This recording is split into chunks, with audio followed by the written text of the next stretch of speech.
Hey, it's Show and Tell, and do I have something interesting to show you today? This, believe it or not, was my first portable computer. It was the predecessor of the laptop. And this takes me back to the 1980s. I can tell you it cost a fortune back then. Basically, it was capable of doing word processing, and that was a big breakthrough because before that we were using the typewriter and correcting fluid. That was a nightmare. When you made a mistake on a page, you had to retype the whole page. And then word processing came along, and this computer was able to at least do that.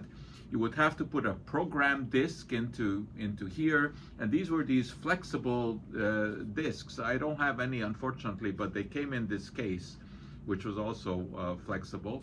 And then you would put the disk that you're working on in the other drive here, and you would be able to do some word processing and then print it out on what we then called the dot matrix printer, which was slow, and the paper would get all caught up in the machinery. It was a nightmare. And you know, this was not the Middle Ages, this was the 1980s, and boy, have we ever come a long way since then. But I did drag this out so I could show it to you. It's right now a historical item. It doesn't work, it doesn't really do anything. And it is also not possible to salvage anything out of it. So unfortunately, I think because of lack of space, it's going to have to be discarded. I don't know what's going to happen to it. I suspect it's going to end up in a landfill, which is kind of tragic.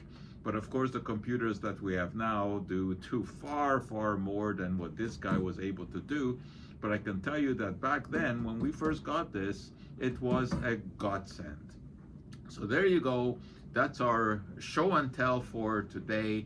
And it takes me back, to the time when we really appreciated when word processing first came around, and we were staring at this little screen.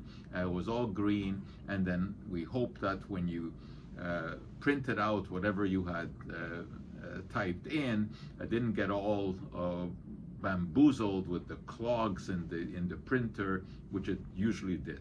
So we have come a long way since then. Anyway, that's our show and tell for today.